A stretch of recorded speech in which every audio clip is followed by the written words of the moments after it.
Welcome to the exam hub. आज हम इस वीडियो में कुछ इम्पोर्टेंट ईडियम फ्रेज पढ़ेंगे जो आपके आने वाले एग्ज़ाम में हेल्पफुल रहेंगे।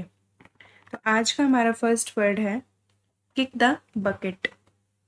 किक द बकेट होता है to die. When someone die, जब कोई मर जाता है तो हम उसके लिए बोलते हैं किक द बकेट। बकेट मतलब बाल्टी होता है वैसे तो, लेकिन ये ईडियम में किक द बकेट यूज़ किया जाता है to die. He kicked the bucket and left his family in extreme financial difficulty. उसने बकेट को किक किया मतलब वो मर गया एंड अपनी फैमिली को छोड़ के फाइनेंशियल डिफ़िकल्टी में मतलब पैसों की तंगी में छोड़ गया। Next word is kill the fat calf for. Kill the fat calf for होता है to arrange a lavish reception for someone. किसी के लिए शानदार रिसेप्शन का तैयार करना, रिसेप्शन को तैयार करना, किसी का धूमधाम से स्वागत करना। जब भी हम किसी को वेलकम करते हैं बहुत अच्छे तरीके से, शानो शौकत से, तो हम उसको बोलते हैं किल the fat calf for.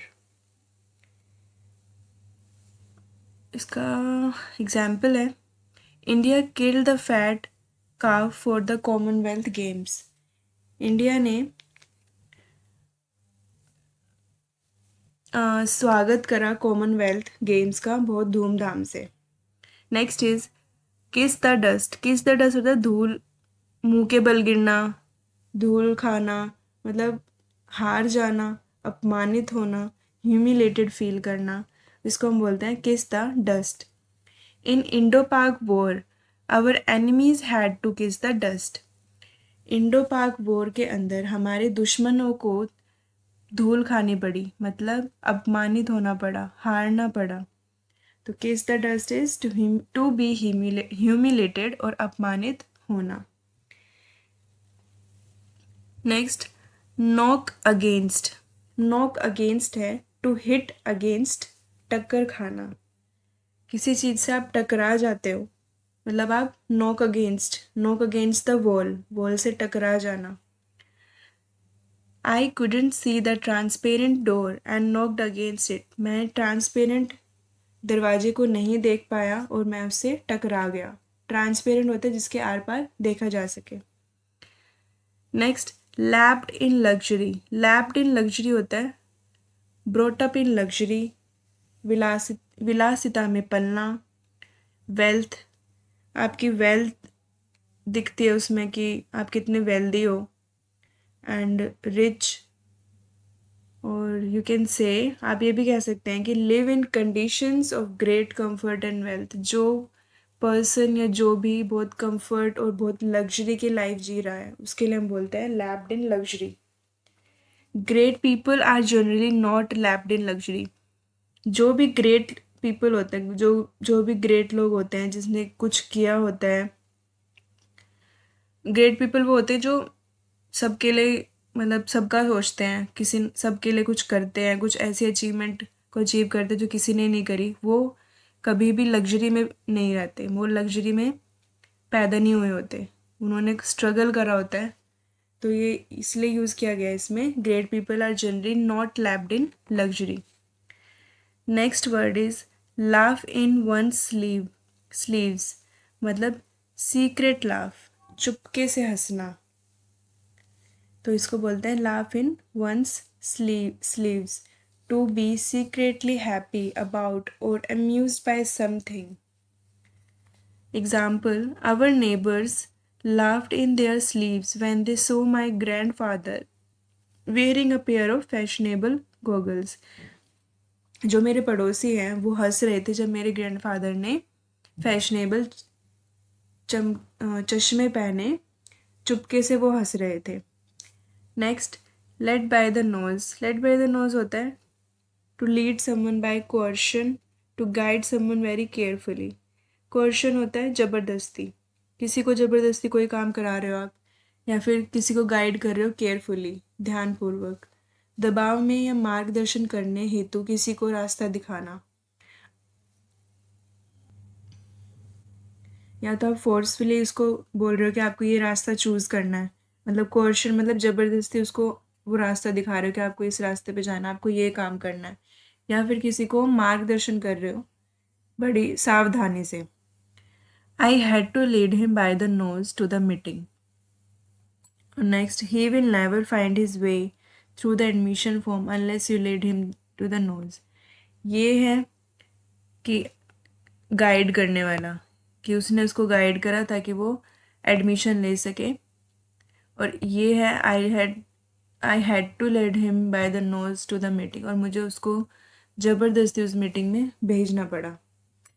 Next, led to the altar. Altar होता है एक high table that is the centre of religious ceremony. Church में जो सेंटर में जो टेबल होती है, हाई टेबल, उसको हम बोलते हैं ऑल्टर। तो जब लीड टू द ऑल्टर मतलब जब आप किसी को ऑल्टर के पास ले जा रहे हो तो मतलब आप शादी कर रहे हो। He promised her to led her to the altar. Next, leap in the dark. Leap in the dark to do something though there is uncertainty about the outcome. आपको पता नहीं है कि रिजल्ट क्या आएगा, उसका परिणाम क्या होगा, कुछ ऐसी चीज़ करना जिसके रिजल्ट का आपको पता नहीं है, या फिर आपको आपको उस चीज़ का कुछ पता नहीं है, मतलब उसको उस चीज़ का आपके लिए वो इतनी न्यू है कि आपको कोई एक्सपीरियंस नहीं है कि वो कैसा रिजल्ट देगी, या ना आपको उसको कोई नॉलेज है, ना आप उस चीज़ में कभी ना आपने वो चीज़ कभी करी है। तो उसके लिए भी हम यूज़ करते हैं leap in the dark. To play lottery is to leap in the dark. Lottery खेलना एक लीप इन द डार्क है, मतलब कभी एक तो अनसर्टेन है, सर मतलब उसके आउटकम का कुछ नहीं पता, रिजल्ट क्या आएगा कुछ नहीं पता, तो ये होता है leap in the dark. Next, leave no stone unturn. Leave no stone unturn होता है कि आपने कोई भी पत्थर को ऐसा नहीं था जिसको पलट के ना देखा हो, मतलब ऐसा कोई भी एफर्ट आपने नहीं, मतलब आपने हर तरीके के एफर्ट कर लिए जितने आप कर सकते थे उस चीज़ को करने के लिए। He worked very hard to pass the civil services exam and left no stone unturned. उसने कोई भी ऐसी मतलब उसने कुछ भी नहीं छोड़ा सिविल सर्विसेज एग्ज़ाम की तैयारी करने के लिए, उसने सब कुछ पढ़ लिया। मतलब एक कंप्लीट तैयारी, कंप्लीटली कोई चीज़ को करना, कोई भी एक चीज़ ना छोड़ने को बोलते हैं leave no stone unturned. Next word है हमारा leave one in the lurch. किसी को लर्च में छोड़ देने का मतलब होता है किसी को डिफ़िकल्टीज में छोड़ देना। He kick the bucket and left his family in the lurch. He kick the bucket, हमने लास्ट अभी पढ़ा था लास्ट पेज पे, किक द बकेट होता है टू डाई। वो मर गया और उसने अपनी फैमिली को डिफ़िकल्टीज में छोड़ दिया। Next, let bygones be bygones का मतलब होता है पुरानी चीज़ों को भुला के आगे बढ़ना, पुरानी बातों को भूल जाना। India and Pakistan must start bilateral talks and let bygones be bygones. India Pakistan को अपने बातचीत कर लेनी चाहिए और पुरानी बातों को भूल जाना चाहिए। Next, lick the dust. Lick the dust वही है धूल चाटना, मतलब हार जाना, to get defeated. The team lick the dust in the final match. जो टीम थी वो फाइनल मैच में हार गई। Lie in wait in hiding to attack. ऐसे अपने आप को छिपा लेना कि आप किसी को अटैक करना चाह रहे हो, घात लगाए बैठे रहना, मतलब आपके सामने कोई चोर आ रहा है और आप छुप के बैठे हो कि वो आएगा तो आप उस पर अटैक करोगे, तो मतलब वेट इन हाइडिंग, वेट करना छुप के किसी को अटैक करने के लिए। The policeman were lying in wait for the kidnapper. जो पुलिसमैन था वो वेट कर रहा था कि कब किडनैपर आए और वो कब उस पर अटैक कर दे, मतलब कब उसको पकड़ ले। Live in an ivory tower. Live in an ivory tower होता है where one can be aloof from the realities of life, जिसमें कोई पर्सन अकेला होता है और वो जो भी सच्चाई या फिर जो भी रियलिटी होती है दुनिया की, लाइफ की, उससे वो दूर रहता है। जहाँ जीवन की वास्तविकता से दूर रहते हैं, मतलब जो भी ऑर्डिनरी पीपल, कॉमन पीपल्स की कॉमन लाइफ होती है, उसकी परेशानियाँ, उसकी डिफ़िकल्टी, प्रॉब्लम से वो दूर रहते हैं और अलग ही अकेले रहते हैं, उसके लिए यूज़ करते हैं live in an ivory tower. The queen lived in an ivory tower didn't know the meaning of the poverty. जो क्वीन है वो आइवरी टावर में रहती है, मतलब एक एलिशान आलीशान जगह पे रहती है जहाँ पे उसको कोई कमी नहीं है, कंफर्टेबल लाइफ है, वेल्थ है, और उसको पॉवर्टी के बारे में कुछ नहीं पता, गरीबी के बारे में कुछ नहीं पता। Next is long and short. Long and short होता है ऑल दैट कैन और नीड टू बी सेड, मतलब एक किसी भी चीज़ को शॉर्ट फॉर्म में अगर हम बता दें या फिर पॉइंट्स में उसको बता दें तो उसको बोलते हैं long and short. The long and short of the whole discussion will be made available to all in black and white. जो इस होल डिस्कशन का जो लॉन्ग एंड शॉर्ट मतलब कंक्लूजन या सारांश जो है वो हम आपको ब्लैक एंड वाइट में अवेलेबल करवा देंगे। ब्लैक एंड वाइट का मतलब होता है फिर इन रिटर्न फॉर्म, जिससे आपको आसानी हो सके समझने में कि क्या चीज़ सही है क्या चीज़ गलत है। Next, look down upon. Look down upon होता है टू हेट अ पर्सन। जब आप किसी व्यक्ति से नफरत करते हो, जब आप किसी पर्सन से हेट करते हो, नफरत करते हो, पसंद नहीं करते हो किसी को, तो हम उसके लिए यूज़ करते हैं look down upon. I hate those people who look down upon the poor. मेरे को वो लोग बिल्कुल भी पसंद नहीं मैं जो मतलब नफरत करते हैं गरीब लोगों से। Lose the day. Lose the day मतलब होता है हार जाना। लूज द डे मतलब आपने वो दिन अपनी लाइफ का, अपने दिनचर्या का हार गए आप, मतलब आपने वो दिन हरा दिया, हार गए उस दिन आप, मतलब आपका कोई काम उस दिन नहीं हुआ। टू बी डिफीटेड, हार जाना। My favourite football team lost the day. जो मेरी फेवरेट फुटबॉल टीम थी वो हार गई। Next, make a Fortune. Make a Fortune होता है टू ग्रो रिच, धनी बन जाना। He made a Fortune by selling smuggled goods. वो अमीर बन गया स्मगल्ड गुड्स को बेचने से। ही मेड मतलब वो स्मगलिंग करता था सामान की इधर से उधर। Make after. मेक आफ्टर होता है टू परस्यू और चेज, पीछा करना। जब आप किसी का पीछा करते हो, उसको चेज करते हो, परस्यू करते हो, तो उसके लिए हम यूज़ करते हैं make after. The people made after the chain snatcher and cot him. Chain चुराने वाले को लोगों ने पकड़ लिया, उसका पीछा करा और उसको पकड़ लिया। नेक्स्ट हमारा है word make amends. Make amends, amends का मतलब होता है चेंज करना, किसी चीज़ को और बेटर बनाने के लिए। कोई चीज़ है पहले से ही है वो, मतलब पहले से ही उसका अस्तित्व है और उसको आप और अच्छा बनाना चाहते हो तो हम उसके लिए यूज़ करते हैं अमेंड्स, और अमेंडमेंट भी कहते हैं हम इसको। मेक अमेंड्स मतलब टू कंपनसेट, हर्जाना देना। He had to make amends for his bad behaviour, मतलब आपने कुछ गलत किया है, उसके उसका जो रिजल्ट आया उसके उससे आप मतलब आपने कुछ गलत किया और आप उसकी माफ़ी मांग रहे हो, मतलब हर्जाना दे रहे हो आप अपनी गलती का, तो इसके लिए हम यूज़ करते हैं make amends. He had to make amends for his bad behaviour.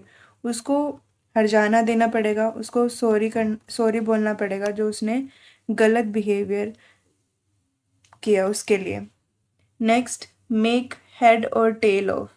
Make head or tail of होता है किसी चीज़ को समझना, to understand. The doctor could not make the head or tail of his illness. जो doctor था वो समझ नहीं पा रहा था उसकी बीमारी को। मेक वंस मार्क, अपनी छाप छोड़ना, कि कहीं पे भी जा रहे हो आप अपनी छाप छोड़ के आ रहे हो, चाहे वो अच्छी हो चाहे वो बुरी हो। मेक वन मार्क मतलब होता है अपनी छाप छोड़ के आना, अपने बिहेवियर से, अपनी बातों से। आप किस तरह से कि दूसरे को उसके साथ अगर आपने अच्छा बिहेव किया तो आप उसके लिए उसके अंदर आपके लिए एक अच्छी वो आएगी कि कितना अच्छा पर्सन है, मतलब अपनी छाप छोड़ना, अपनी पहचान छोड़ना। टू अचीव डिस्टिंक्शन, अपना प्रभाव छोड़ना। India has made it's mark in the field of technology. Technology के अंदर इंडिया ने अपनी छाप छोड़ी है। Next, make out. Make out होता है टू अंडरस्टैंड, समझ लेना। I could not make out what he was saying. मैं समझ नहीं पा रहा हूँ कि वो क्या कह रहा है। Next, make up the leeway. Make up the leeway, leeway का मीनिंग होता है freedom. Make up the leeway हो गया struggle out of bad situation specially by recovering lost time. गवा चुके समय की क्षति पूर्ति करके बुरे बुरे हालात से निकलना। मतलब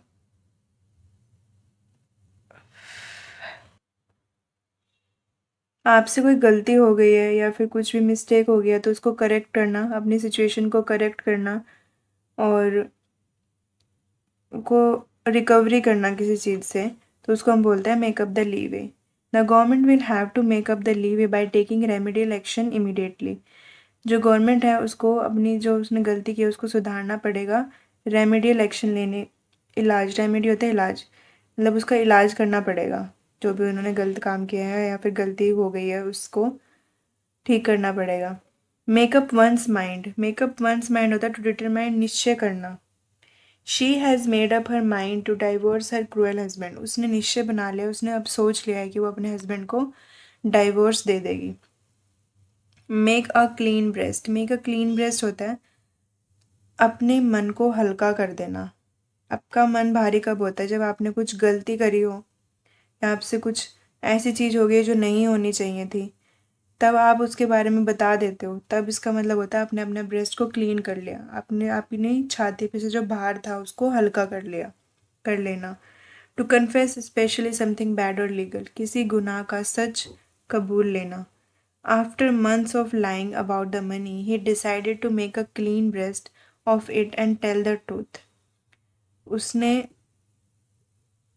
जो पैसे का जो गफला किया था या फिर जो लेन देन में प्रॉब्लम जो उसने क्रिएट की थी या फिर धोखाधड़ी करने करा था, उसने अब उसको सब कुछ बता दिया है कि उसने ऐसे पैसे में गफला किया था।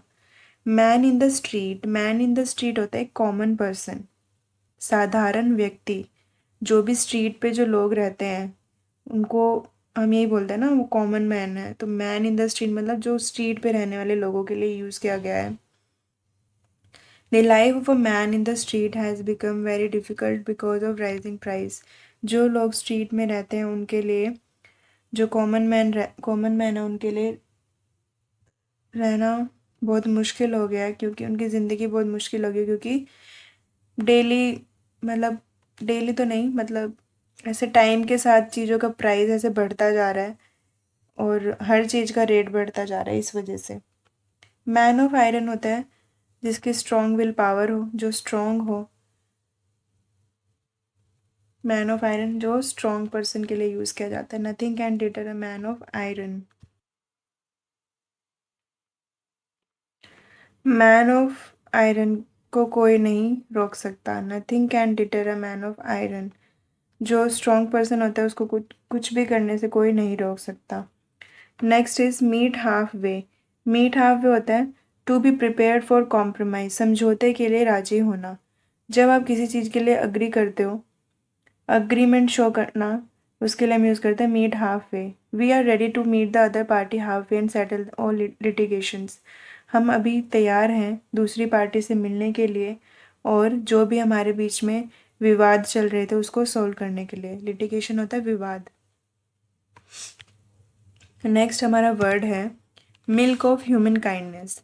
मिल्क ऑफ ह्यूमन काइंडनेस मतलब होता है ह्यूमन कंपैशन, मानवता से भरा हृदय। जो पर्सन बहुत ह्यूमैनिटी शो करते हैं उनके लिए बोलते हैं कि milk of human kindness. Milk of human kindness is necessary for the existence of humanity. मानवता का रहने के लिए मिल्क ऑफ ह्यूमन काइंडनेस मतलब वैसे तुम्हारे अंदर मानवता होनी चाहिए, काइंडनेस होनी चाहिए, किसी के लिए दया रहम होनी चाहिए, जो दूसरे के दुख को समझे, वो होता है ह्यूमन काइंडनेस। काइंडनेस शो करना, ह्यूमैनिटी वही होती है जो कि दूसरे के दर्द को समझे, किसी को बुरा भला ना बोले। नेक्स्ट, नैरो सर्कमस्टांसेस मतलब हार्ड डेज, पॉवर्टी, गरीबी के दिन।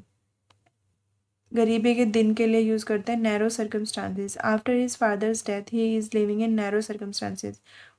उसके पिता की मृत्यु के बाद वो अब नैरो सर्कमस्टांसेस में रह रहे हैं, मतलब पॉवर्टी में रह रहे हैं, गरीबी के दिन देख रहे हैं। नीदर चिक नोर चाइल्ड, जिसका कोई बच्चा नहीं होता उसके लिए हम यूज़ करते हैं नीदर चिक नोर child.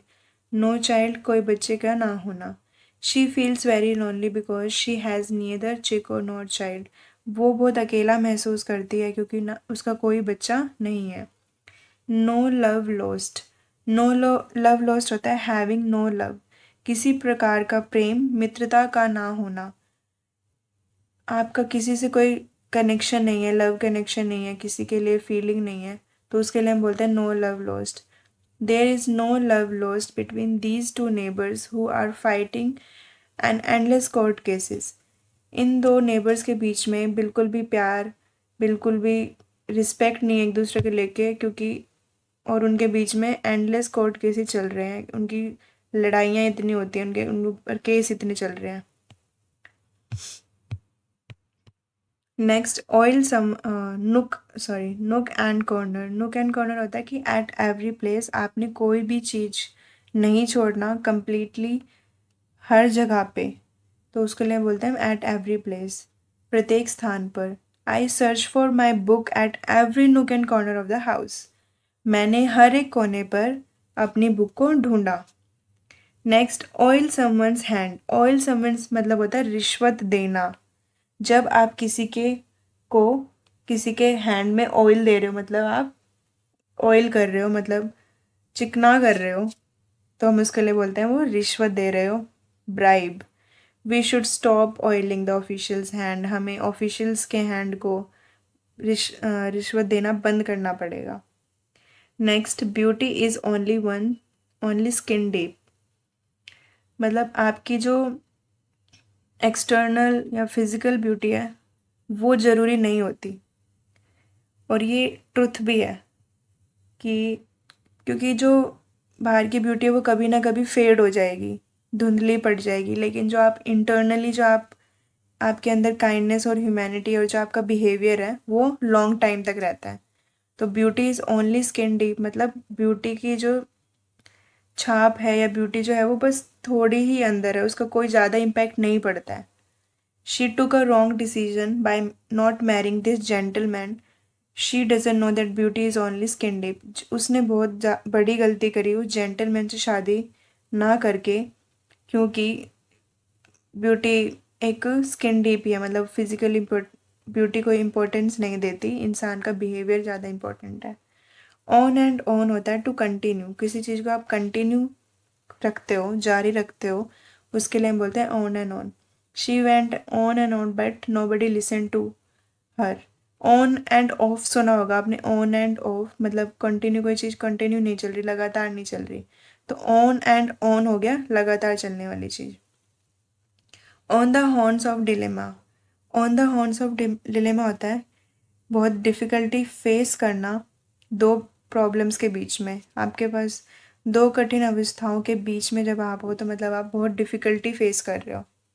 Next, on the wrong side of, मतलब आपकी एज हो चुकी है, आपकी उम्र होना को बोलते हैं on the wrong side of, मतलब आप अब ऐसी साइड पे हो कि आपकी एज आप बढ़ती जाएगी और आप ओल्ड होते जाओगे, आपकी उम्र होती जाएगी।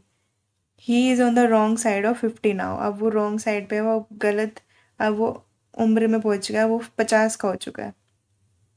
तो on the wrong side is one's age being more than, अधिक उम्र का होना। तो आज के लिए इतना ही, आज हमने 40 ईडियम फ्रेज करे हैं। आई होप आपको वीडियो पसंद आई हो, और अगर पसंद आई है तो please like, subscribe and share. Thank you.